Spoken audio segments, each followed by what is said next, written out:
Аренда дома и квартиры — наш опыт. Я вам сейчас расскажу, поделюсь своим опытом, а потом еще дам пошаговый план, как правильно снимать квартиру с нашей такой чек-лист, потому что у нас все системненько. Итак,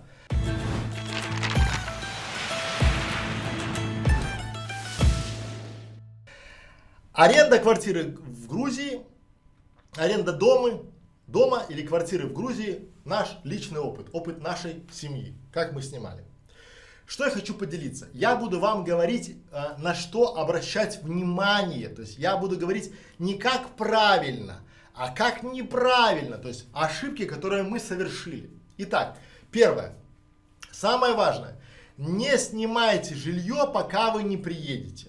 Вот пока вы не приедете и не побудете там везде, кругом, там посмотрите разные варианты, не снимайте, не берите первое попавшееся вообще, да, пока вы физически не побудете в подъезде, в квартире, не увидите, что за окном, что в районе, что у вас, допустим, на балконе, если балкон, не снимайте. То есть вот все эти разговоры про то, что ой, покажут там по интернету, там включим телефон, вам все покажем.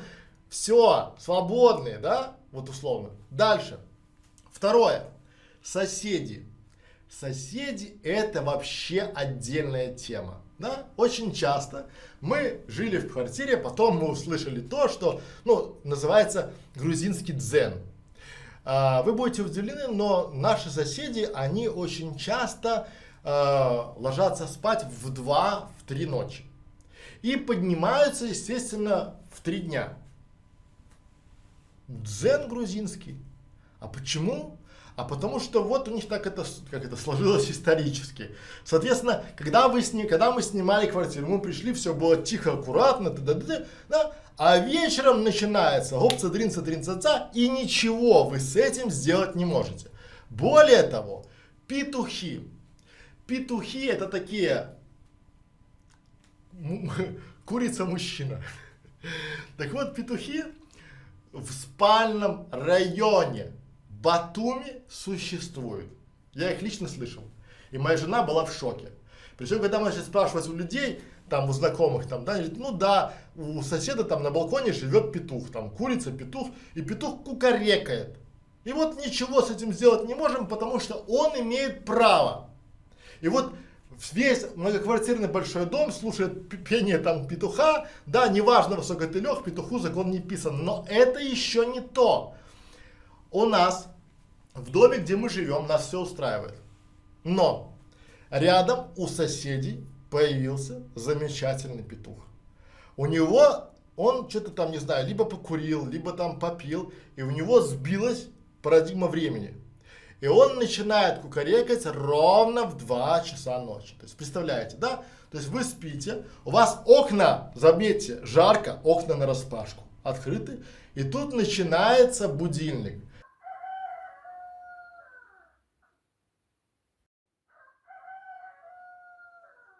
В 2 часа ночи, как по графику, начинается пение петуха. Кукареканье, причем он настолько там уже, срывая свои там голосовые связки, кукарекает, потом бывает затишье, там, не знаю, он куда-то уходит, либо да, бывает ночь без страха и упрека, просто тишина.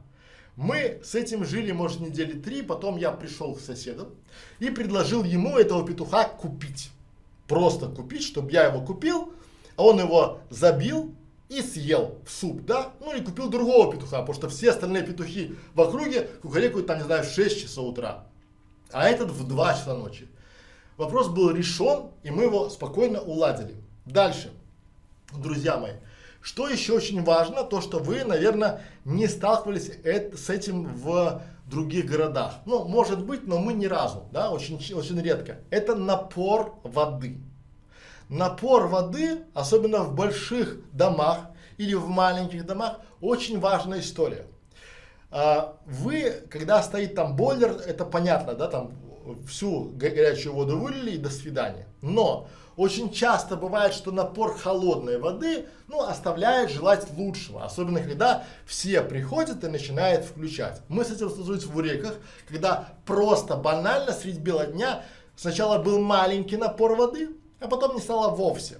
Поэтому Прежде чем снимать квартиру, приходите, как уже заядлый квартиросъемщик, просто включайте краны везде, на кухне, в ванной и смотрите. Пусть они польются, там вода в Грузии очень дешевая, но напор бывает такой, что, ну, будет такая, то есть вы будете думать, что вы будете там под душем рассекать, на самом деле вы будете так скромно умываться, тоненьким ручейком. Важно. Следующее. Отопление. Отопление это бич, потому что вы, ну и мы, когда снимали квартиру, дом, мы думали, что тут же тепло, тут офигенно, но тут бывает так тепло, а ночью бывает очень и очень холодно, и мы сейчас условно уже из своего бюджета на отопление дома отнимаем там 200-250 долларов вот сразу, просто на отопление. Почему? В месяц. Потому что газовое отопление тоже, то есть вот большой дом отопить, и в вашем случае, ну, особо обращайте, когда центральное отопление это одна цена, а всевозможные газовые горелки там, которые стоят, другая. Но представьте, когда у вас будет в квартире на полную катушку гореть там, не знаю, газовая там эта горелка, условно. Ощущение ниже среднего. Отопление важная часть, поэтому смотрите и сразу проговаривайте, да, опять же, то есть мы про что говорим, что надо понимать, отопление центральное или нет, потому что здесь очень комфортно летом, но когда бывает, ну, начинается холода, там прохладная похода, там туда-сюда, то отопление важная часть, это надо смотреть. Следующий момент, почему я говорил о том, что ни в коем разе не снимайте квартиру, пока вы не приедете. Почему? Потому что когда вы приедете, вот вам покажут все, расскажут все хорошо. Да? Но давайте представим, большой дом, многоквартирный, там 50 этажей. И вот в этих этажах огромное количество квартир. И вот в каждой квартире, буквально в каждой, делается ремонт. Неважно, это вторичка, новый дом там, да. Тут ощущение, когда первый месяц мы когда жили, ощущение, что в принципе это Батуми одна большая стройка. Да, то есть кругом отбойные молотки, перфораторы, там вот это стуканье, груханье, вот это вот все такое перевалочные эти базы. Друзья мои, убедитесь, что нет стройки рядом. Почему? Потому что шум строительства, то есть в принципе он здесь как само собой разумеющееся. Ну то есть вот шум, это такая история, к которой ты привыкаешь. Но если вы любите там, не знаю, тихий спальный район, то это вовсе не означает, что ваши соседи, они также будут блюсти ваше там, не знаю, спокойствие и не будут делать ремонт. И вы там пойдете пожалуйтесь там туда или туда, будьте уверены. В принципе, здесь реагирует полиция на жалобы, но неохотно. 10:50 утра. Вот такой вот шум здесь начался. Вот сейчас оно затихло. Потом начались типа стучания. Ну вот, получается, оно. Вот так вот. Что-то сверлится. Поэтому шум, это то, что вы должны проверить, потому что вы же приехали на отдых. Вам надо, допустим, отдыхать. Даже если вы приехали сюда работать и отдыхать, то отдых это важная составляющая. А в нашем случае, допустим, бывает так. Днем божественно. И вид из окна. И все хорошо. И вот прям шикардос. Ничего нету, да? Но наступает ночь. И начинается кафе. Благо сейчас тишина, потому что кафе в связи с карантином закрыты в 22 часа, закрываются. Но когда бывает вот движ, особенно набережная, особенно центральный район Тбилиси, там начинается движуха. А движуха это, друзья мои, что? Уличное кафе. И вполне себе у вас могут быть не только уличные кафе, а также уличные музыканты. Ну, что вы будете с ними делать? Вот у нас даже был уличный музыкант в Уреках. Мы думали сначала, что это какая-то музыка в кафе, а потом оказалось, что это уличный музыкант просто под свой там этот комбик вынес там гитару, и он там типа там, кто этот парень с гитарой. Поэтому, друзья мои, еще момент. Важный момент по шуму это кондиционеры. Вот смотрите, мы сняли хорошую квартиру на 2-м этаже. классно. Дом, все офигенно.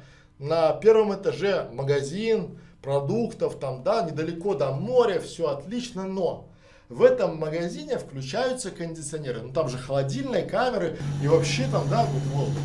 И этот кондиционер, он стоял прямо снизу нашего окна. И вот он, днем мы не слышим его, да, потому что там море, да, ночью начинается, дрын-дрын-дрын-дрын-дрын, и вот запуск двигателя пошел, да, и вот этот шум кондишенов, особенно он очень часто такой, ну, не первой свежести, очень-очень напрягает. Еще момент, когда вам надо обращать внимание, когда вы снимаете квартиру, это дорога рядом. Мы нашли очень классную квартиру в Батуми. Сейчас я прохожу каждый раз около этой квартиры, ну, мы не арендовали, там по цене не зашли. Там была офигенная квартира, офигенная мебель, все. Теперь я каждый раз прохожу и думаю, спасибо, что я эту квартиру не снял. Почему? Потому что эта квартира стоит прямо на перекрестке. И там с утра до ночи ездят машины. Вы скажете, о, машины, подумаешь, машины. Машины это классно, но в Грузии, мне кажется, что в Грузии очень многие люди покупают машины, чтобы пикать. Они пикают безбожно, причем не сигнал опасности, да, они пропусти, особенно в Батуми, есть такое понятие, называется батумский стиль вождения. И вот они пропусти пикают, их пропустили, они пикают, что типа спасибо, их тот, кто пропустил, тоже пикает спасибо. Тот, кто видел там, типа, что стоишь, тоже пикает. И вот такой пи-пи-пи-пи-пи-пи-пи. И вот ты вот в принципе весь в этих пиках. Там денно и ночно пики, и денно и ночно все ездят. Тут. Вот дорога рядом, это вообще трэш. Дальше. Домашние животные. Домашние животные, в Грузии к ним отношение очень такое специфическое, я бы сказал. Тут очень любят домашних животных, тут собаки, они бездомные, но они все чипованные, безопасные, все ходят туда-сюда, но понятно, что если вы будете снимать квартиру либо дом, хороший ремонт, то хозяева не будут в восторге от ваших домашних животных. И если вы думаете, что вы в Грузии сможете как-то спрятать своего питомца, то помните, что здесь сарафанное радио, очень и очень классно это все работает, и поэтому сразу предупреждайте владельца, что с вами будет жить, там, не знаю, котик, либо собачка. Очень важно. Многие владельцы, то есть у нас был пример, когда наши знакомые договорились за доплату в $50 в месяц за собаку, и им это сошло с рук. А был пример, когда просто пришли и выселили, потому что не было в договоре, то есть, ну, домашнего животного. И они были правы. Поэтому здесь вот так.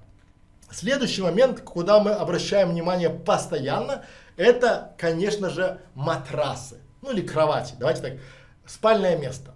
Спальное место очень часто, ну, кровати, они скрипят. Матрасы, они неудобные, да, и вот история такая, что смотрите, не стесняйтесь. Я почему советую своим знакомым, сначала приедьте, поживите 3 дня, полежите, поспите, послушайте тишину ночи, да, особенно в выходные эту тишину ночи, и только потом принимайте решение. Почему? Потому что кровати очень часто застелены идеально, а внутри ты проваливаешься и спишь вот так. Ну, так себе удовольствие. Дальше. Бытовая техника. Для русскоязычных это вообще трэш. Почему? В Грузии, наверное, не принято микроволновки. Вот не принято и все. То есть к чему это говорю? Друзья мои, не обращайте, не ищите квартиру с классной бытовой техникой. Почему? Ну, поскольку здесь лучше, на что вы можете рассчитывать, если чайник есть. Дальше мы все покупали сами. Почему? Нам проще купить микроволновку здесь, благо тут их полным-полно в магазинах, да, купить холодильник даже здесь. Почему? Потому что потом мы хороший холодильник там, спустя год сможем продать его. Да? Но пользоваться вот маленьким, то есть Грузия это страна вкусной еды. И очень часто нам наготовят и надо где-то хранить. И поэтому было принято решение купить. Сначала мы купили микроволновку, первое, что мы купили. Второе, мы купили уже блендер, потом миксер, потом кофеварку, потом холодильник. Для чего? То есть вы, когда живете, не ищите, не акцентируйте внимание на бытовой технике. Она здесь в лучшем случае, ну, среднего уровня. Ну, такого, да, то есть там не будет таких там больших холодильников, микроволновок, там духовой шкаф мы еще купили, да. Почему? Потому что как бы здесь ко всему можно прийти и не акцентировать внимание на классной бытовой технике. Главное, чтобы я вот сказал, не бытовая, а, скажем так, напряжение в сети, чтобы для вашей техники хватило. Следующий классный совет: снимайте квартиру всегда строго с грузином, чтобы у вас был знакомый грузин, потому что когда вы будете с грузином, очень часто они, присутствуя с вами, уже могут, ну, я бы не сказал, что здесь какая-то такая вот неприязнь, да, а просто грузин с грузином быстрее договорятся. Они знают средние цены там по рынку, они понимают, и они часто, то есть у нас были моменты, когда люди, которые нам сдавали жилье, там на неделю, там на 3 дня, они говорили по-русски, ну, плохо говорили. И поэтому какие-то нюансы лучше всего говорить, чтобы, то есть вы говорите своему знакомому, и знакомый говорит ему. Причем, я не знаю, почему так работает, но это работает точно. Траст выше. Вот если вы изначально, прежде чем приехать в Грузию, познакомитесь с грузином по Фейсбуку, и уже потом он поведет вместе с вами тебя как проводырь, это будет гораздо круче, чем агент недвижимости. Вот 100 в гору. Дальше. Очень часто, вот еще у нас был неприятный момент, когда мы сняли нормальную квартиру, все было хорошо, но вывеска, которая загоралась вечером, она прям моргала. И вот нам все бы хорошо, но у нас окна были плотно, мы покупали большую штору, потому что, то есть не штору, ткань купили, и занавешивали ее, потому что эта вывеска была как концлагерь, такая, тун-тун-тун, ну, друзья мои, вот с этим надо просто жить. Дальше, опять же, я уже говорил про соседей. Соседи — это то, что проявляет себя не сразу, а со временем. То есть вы со временем начинаете понимать и узнавать всю прелесть жизни соседей. То есть они могут спать, могут шуметь, причем очень часто у меня знакомых был момент, когда они сняли квартиру на год, а рядом квартира сдавалась там понедельно там, или посуточно, да, на Airbnb. И там постоянно, ну, раз через раз были гулянки, там, что не гулянка, то там до ночи, там, да, крики, визги, музыка и все такое. Дальше. Интернет.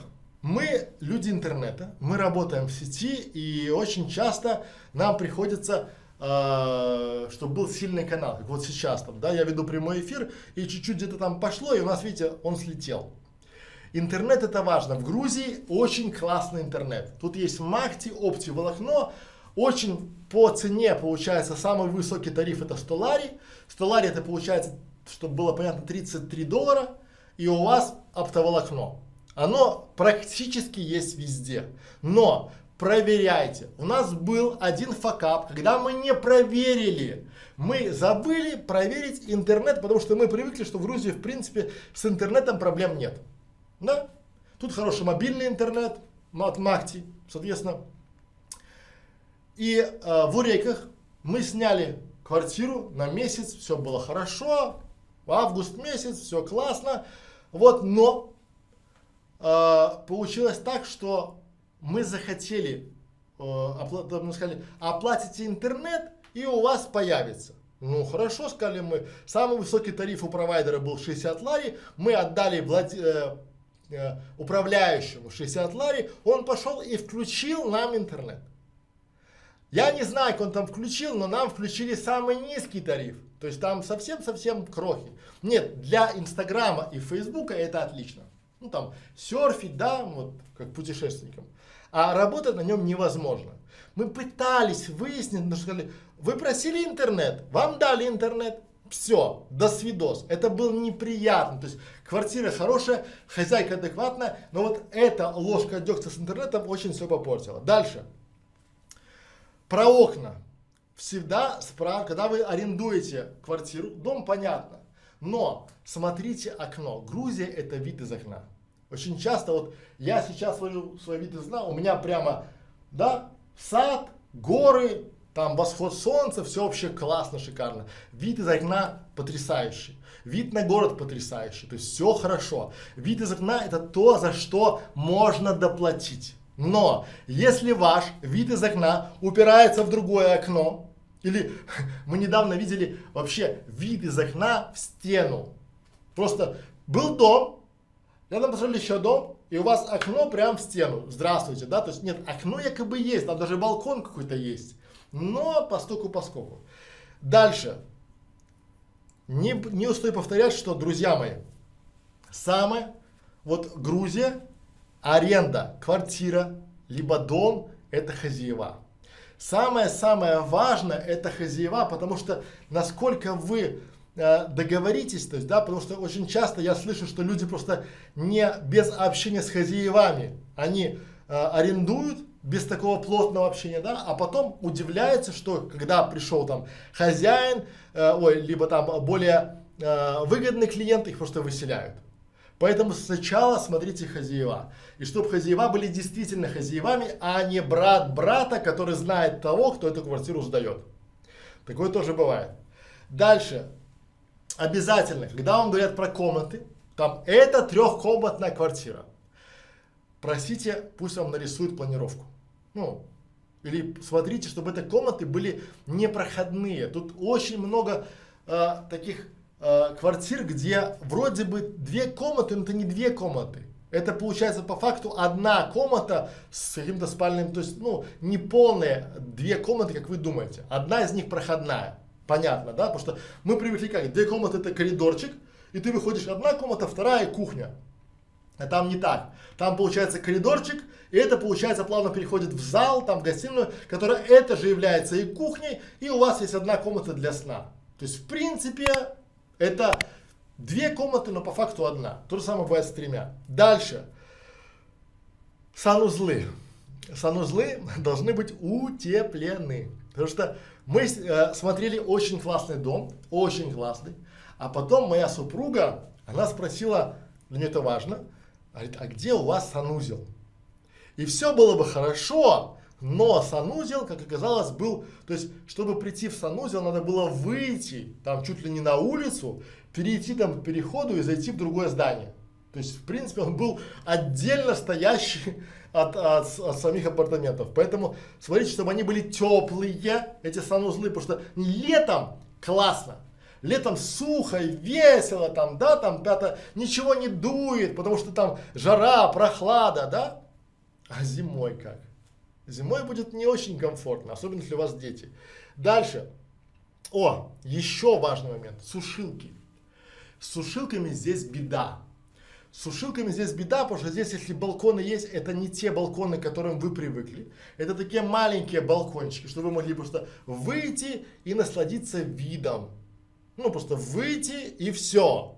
И больше ничего. Там нет такого, очень редко бывает, когда огромные балконы, в Тбилиси классные дома старые, там где большие балконы. Но, как правило, вот эти маленькие квартиры, которые сейчас в этих больших зданиях, там, да, многоэтажках, там очень маленькие балкончики. И сушилка это очень важная история.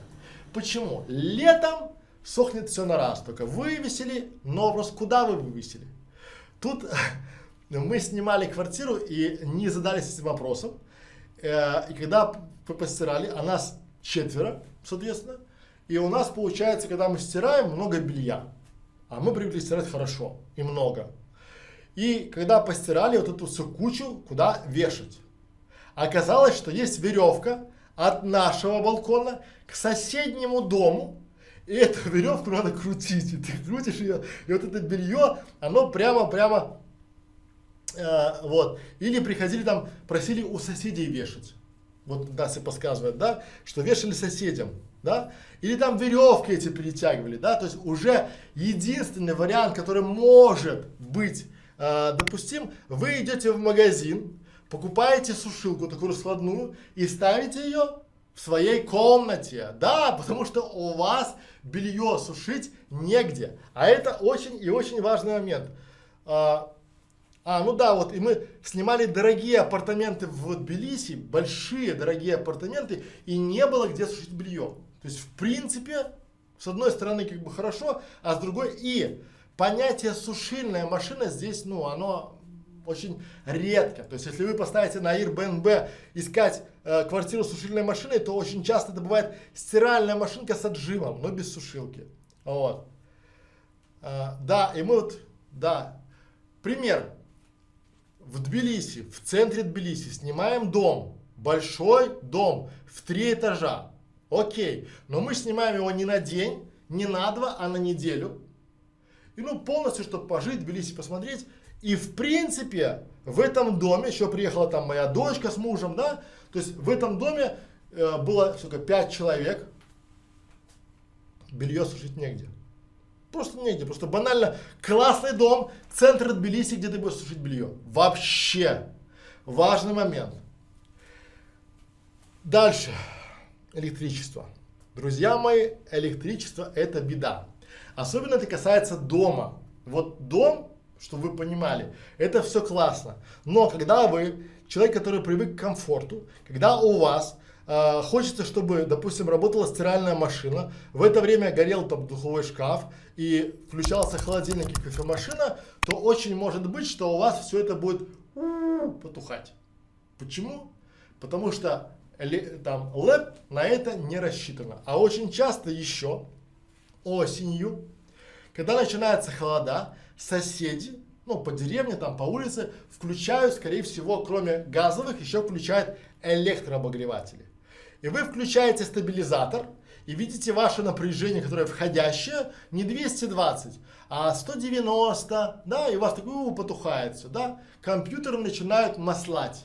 Все начинает, и ты понимаешь, что вот это все сгорит. И компьютеры буквально выключаются. То есть ты покупаешь один стабилизатор, потом второй, третий, то есть для каждого компа покупаешь штаб. Электричество тоже важно. Ну и еще один момент, мы благо были предупреждены, это плесень. Попью воды.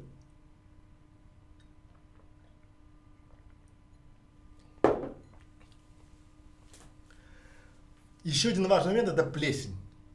Плесень, она в принципе присутствует, если там, как я вот из рассказов знакомых, я не видел у себя дома, потому что благо у меня мы снимаем без, и мы не снимаем первую линию вообще, но первая линия очень часто бывает, дает такой сюрприз, как плесень. Поэтому смотрите, если снимаете первую линию, то плесень это как бы большой бич. Итак, подытожим наш опыт. Давайте я так пробегусь быстренько, да. Первое, не снимайте, пока не приедете. Смотрите на соседей. Петухи, да, важно, домашние животные, которые были. Напор воды, отопление. Обратите внимание на стройки рядом. Шум может быть не только от стройки, но и от кафе, от уличных музыкантов, кондиционеров, дороги и от домашних животных. Они тоже могут, не только петухи, там курицы, коровы, собака вот у нас есть там недалеко, гавкает без дела, ну то есть уже привыкли, но неприятно. Да? Потом смотрите на кровати, обратите внимание на бытовую технику. Когда будете снимать квартиру, снимайте строго с грузином, чтобы был местный, кто-то, чтобы был местный постоянно. Около вас переводил, да? Обратите внимание на интернет, на соседей, на окно, да? Чтобы был вид из окна классный, да? Говорите с хозяевами, потому что хозяева это вот классные хозяева, это половина успеха. Все остальное приложится, все остальное можно купить там, да? Но хозяева это важно. Опять же, чтобы комнаты были отдельные, полы не скрипели, санузел, чтобы был утеплен. Хорошо там было все, там опять же краны проверьте, все, чтобы... Пример, вот пример прямо сейчас. В Боржоме снимали квартиру, все классно, но унитаз текет. Да, и вот он просто текет безбожно, а я сплю чутко. И у меня тут этот звук воды текущий постоянно по духам, да, он там, ну, а дверей нету там. Я спал в трехкомнатной квартире посреди зала и через там 2 метра туалет. И у меня шум, звук воды постоянно. И я вставал и поднимался, перекрывал весь стояк, чтобы унитаз прикрыть там, да. Ну и было не очень приятно. Да, ходил всю ночь. Дальше. Сушилка, электричество, плесень. Пора барабан.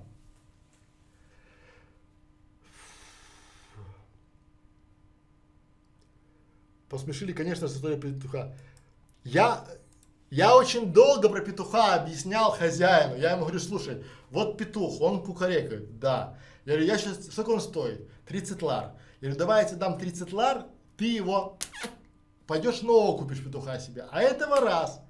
Но ты его раз и съешь. Мне он не надо. То есть это просто я покупаю тебя, чтобы ты купил нового петуха. А этого убери.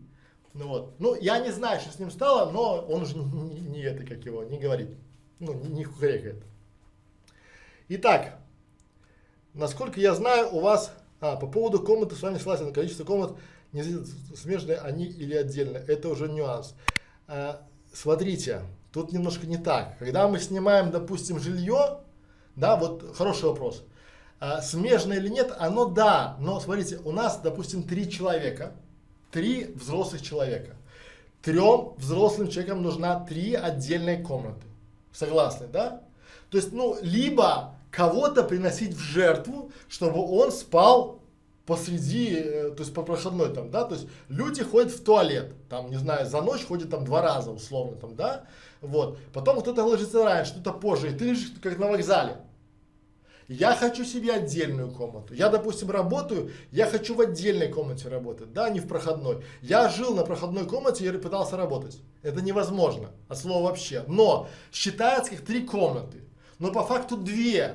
То есть пусть, если, то есть мы всегда ищем, то есть я не говорю, что они все такие, но если там есть смежная, то об этом надо говорить, да, потому что как бы 3 комнаты или там боржоми тоже мы снимали, там в принципе квартира нормальная, но одна комната, это комната без дверей, плавно переходящая в гостиную и плавно переходящая в кухню, и плавно в коридор, такая по кругу, то есть вместо комнаты просто стена. И вот считается 4 комнаты. Ну, нет, спальные места есть, но по факту там 2 комнаты, то есть там можно было 2 семьям спать, да, а одна на проходе, я лежал на проходе. Ну, так себе удовольствие, ниже среднего. Вот. Ну, это просто, понимаете, это когда считается, что типа 3 комнаты, но проходная, ты на проходе сидишь. Согласен, что идеально, чтобы не были смежными. Я вас услышал, что... Ну да. Нет, фишка в чем, что мы же говорим не про то, что плохо и хорошо. Тут про то, что если бюджет позволяет, то проще искать. Итак, давайте следующий вопрос.